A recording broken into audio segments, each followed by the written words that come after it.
आज की इस वीडियो में बात करेंगे class 10th subject science worksheet number 71। Date है 19/01/2022। Name of the student, name of the class teacher, बच्चे अपना नाम यहाँ लिखेंगे, क्लास टीचर का नाम लिखेंगे जी।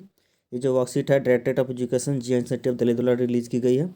जो हमारा चैप्टर है, चैप्टर का नाम है हेरिडिटी एंड एवोल्यूशन। कहता है हेरिडिटी क्या होता है, what is heredity? The transmission of trait and characteristics from one generation to another generation. एक जनरेशन से दूसरे जनरेशन में जो ट्रांसमिशन होता है ट्रेड्स का या कैरेक्टर्स का, गुण का, उसी को हम हेरिडिटी के नाम से जानते हैं। The most obvious outcomes of the reproductive process still remains the generation of individual of similar design. The rule of heredity determine the process by which the traits and characteristics are reliably inherited. कहता है कि reproductive process में सबसे most outcome जो होता है generation by generation, ये एक इंडिविजुअल के लिए सिमिलर होता है, बॉडी डिजाइन में रिमेन्स सेम रहता है एक जनरेशन से दूसरे जनरेशन में, जैसा कि हमने देखा हुआ है। ठीक है, आगे हम बात करते हैं इनहेरिटेड ट्रेड क्या होता है, what is inherited trade. Inherited trade के बारे में हम देखेंगे।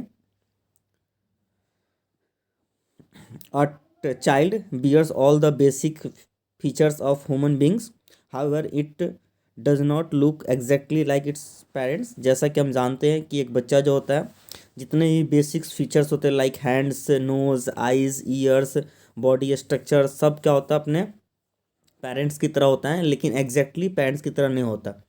सिमिलर होता है, उसकी तरह दिखता है, पर एग्जैक्टली सेम नहीं होता। And the reproductive and the human population show great deal of the variation. Variation में क्या दिखता है हमें कि free and attach ear lobe. हमने देखा हुआ कान जो होता है नीचे से हमारा या तो फ्री होता है या नहीं तो अटैच्ड होता है। जैसे ये कान है ना, ये कान, ये नीचे वाला पोर्शन आप देखोगे तो किसी का अटैच्ड होता है और किसी का फ्री लोब होता है। तो इस तरह के दो variant found in the human population. Human population में ये दो तरह के वेरिएशन हमें दिखता है। फादर ऑफ जेनेटिक्स किसे कहते हैं? जॉर्ज जॉन मेंडल को कहते हैं फादर ऑफ जेनेटिक्स। ठीक है, तो ये बात यहाँ पे याद रखना है, ध्यान रखना है। आगे हम देखते हैं वर्कशीट में। वर्कशीट में बात कह रहा है, यहाँ पे देखते पहले कि रूल्स फॉर द इनहेरिटेंस।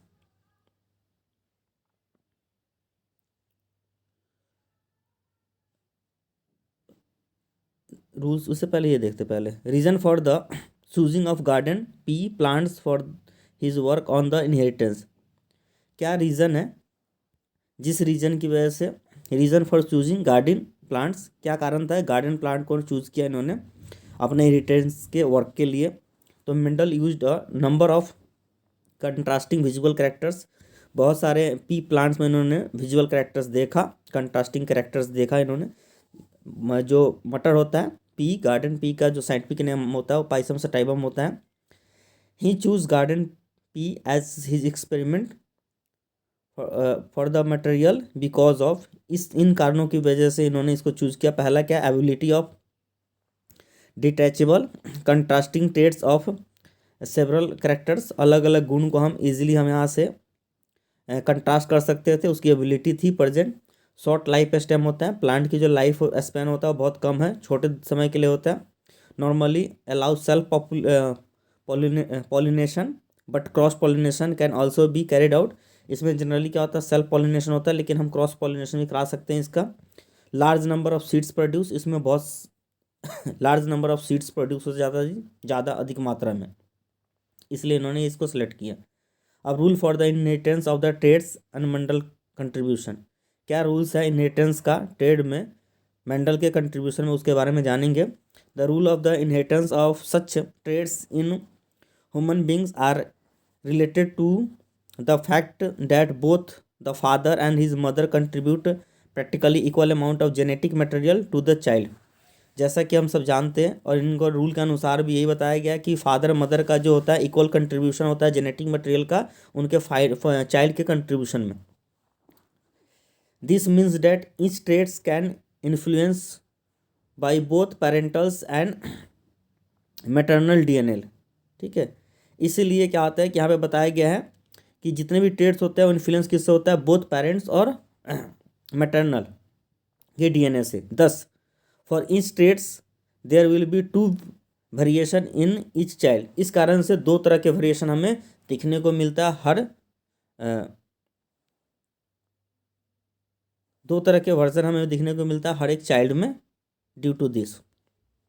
अब यहाँ पे कुछ 7 contrasting characteristics garden pea plants में जो मेंडल साहब ने देखा था उसके बारे में यहाँ बताया गया है।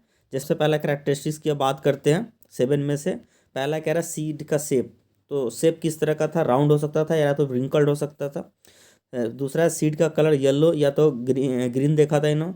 फ्लावर कलर किस तरह का होगा, या तो वायलेट या तो वाइट हो सकता है जी। फ्लावर का कलर हो गया वायलेट और वाइट। फ्लावर की पोजीशन कैसा होगा, एक्सियल होगा या टर्मिनल होगा। पॉड का शेप कैसा होगा जी उसके बारे में, तो इन्फ्लेटेड या कॉन्स्ट्रिक्टेड होगा। पॉड का कलर कैसा होगा जी आपका, वो ग्रीन या येलो हो सकता है। प्लांट्स की हाइट कैसा हो सकता है जी, वो टॉल या ड्वार्फ होगा जी। तो इस तरीके से इन्होंने कंट्रास्टिंग कैरेक्टर्स देखा था 7 तरीके का किसके, पी मटर के प्लांट्स के अंदर। आइए अब क्वेश्चन को करते हैं। Let us practice now. Define heredity. Heredity किसे कहते हैं, तो इसका सिंपल डेफिनेशन हेरिडिटी का सबसे ऊपर टॉप में है, आप देख सकते हैं। डेफिनेशन ये रहा, द ट्रांसमिशन ऑफ ट्रेड्स। तो फर्स्ट क्वेश्चन का answer the transmission of trait and the characteristics one generation to another, ये हो जाएगा आंसर आपका फर्स्ट। ये आपका पहले का आंसर हो जाएगा पहले प्रश्न का। दूसरे क्वेश्चन पे आ जाते हैं। The plants on which the Mendel performs his experiment was, ये पहला है ग्राम, दूसरा है गार्डन पी, तीसरा है पीनट, चौथा है पिजियन पी। तो इसका करेक्ट आंसर होगा बी।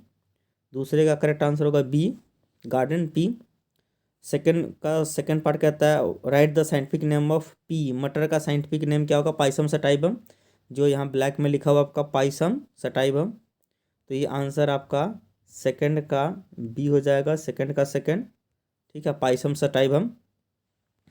क्वेश्चन नंबर 3 में आते हैं। Name any 2 variant found in human population. तो ये रहा आपका इसका आंसर। द 2 वेरिएशन जो ऑब्टेंड होता है क्या है, एक तो free and attach ear lobe are the 2 variant found in the human population. तो दिस इज आंसर नंबर 3, ये आंसर नंबर 3 हो जाएगा आपका, तीसरे का आंसर हो जाएगा। आ जाते हैं हम अंतिम प्रश्न, क्वेश्चन नंबर 4 पे आते हैं। Give reason why Mendel choose pea plant for his experiment, pea को ही क्यों सेलेक्ट किया था। तो इसका आंसर ये रहा, क्योंकि एबिलिटी होगी, शॉर्ट लाइफ स्पैन होता है जी, नॉर्मलिटी अलाउ करता है, सेल्फ पोलिनेशन और कभी कोई क्रॉस भी हम कैरी आउट कर सकते हैं, और large number of seeds available हो जाते हैं इसके। तो ये हो जाएगा आंसर नंबर 4। इस तरीके से जो वर्कशीट आपका समाप्त होता है। जो भी आप वीडियो देख रहे हैं आप सिंपली, ये चैनल है AMAR अमर SIRJEE अमर सर जी यूट्यूब चैनल से वीडियो देख रहे थे। आपको वीडियो कैसा लगा प्लीज़ चैनल को सब्सक्राइब करें, वीडियो को लाइक करें, और वीडियो को मैक्सिमम अपने दोस्तों तक, अब स्कूल ग्रुप को, अपने टीचर्स तक शेयर करें, और कमेंट सेक्शन में आप जरूर लिखें वीडियो आपको कैसा लगा। वीडियो को देखने के लिए बहुत बहुत धन्यवाद।